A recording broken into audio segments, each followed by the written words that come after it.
Agora, neste encontro, a gente trabalha com algo que é bastante relevante pensando em provas de primeira fase, que é a fixação da competência relativa.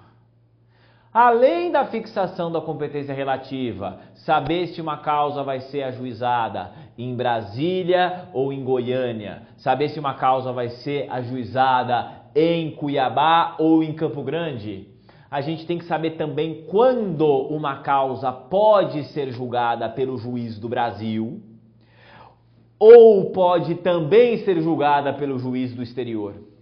Ou quando a causa pode somente ser julgada pelo juiz brasileiro.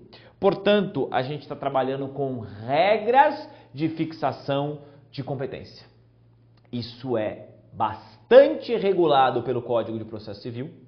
E o novo CPC traz inovações em relação ao que havia no código anterior. E isso sempre é bastante perguntado em provas. E claro, a tendência é que essas novidades sejam bastante frequentes nas provas. Até o examinador cansar delas, vai demorar um tempinho. Começo por onde? Quando é que uma causa vai ser julgada por um juiz brasileiro? E quando é que uma causa vai ser julgada por um juiz estrangeiro?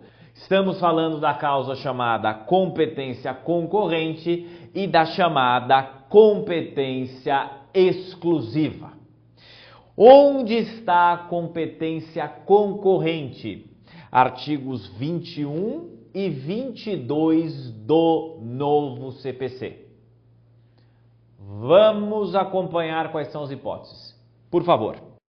Competência concorrente, portanto, pode ser o juiz brasileiro, pode ser o juiz estrangeiro. Quais são as hipóteses? Réu domiciliado no Brasil. Nesse caso, portanto, se o réu está no Brasil, pode ser tanto o juiz daqui como o juiz de fora. A obrigação tiver de ser cumprida no Brasil. Mesma coisa.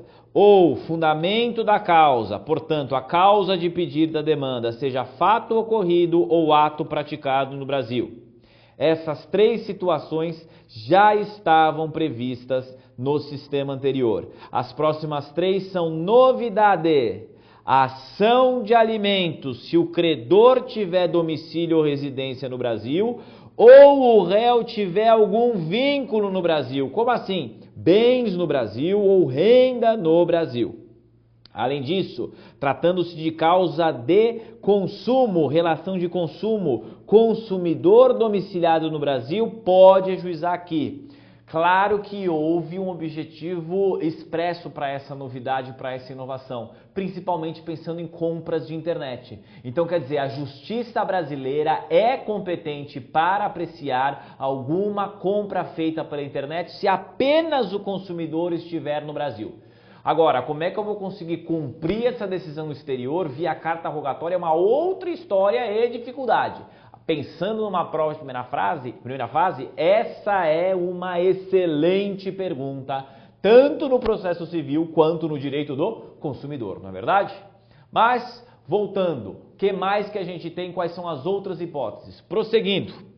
Além disso, uma inovação. As partes se submetem à jurisdição brasileira. O que significa isso, as partes se submetem à jurisdição brasileira?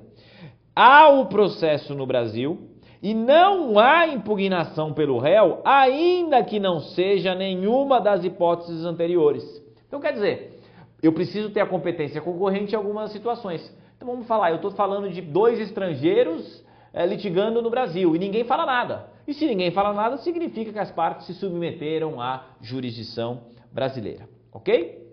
Bom, mas se eu tenho nessas situações a possibilidade de uma decisão brasileira e uma decisão estrangeira, o que acontece se eu tiver tanto uma como outra, ou um processo tramitando aqui e outro lá fora? Primeira coisa, se eu tiver uma decisão brasileira, tranquilo, segue o barco normal. Mas e se eu tiver uma decisão estrangeira? Como é que eu faço para que essa decisão estrangeira venha a ser cumprida aqui no Brasil? Nós temos a figura da homologação de sentença estrangeira.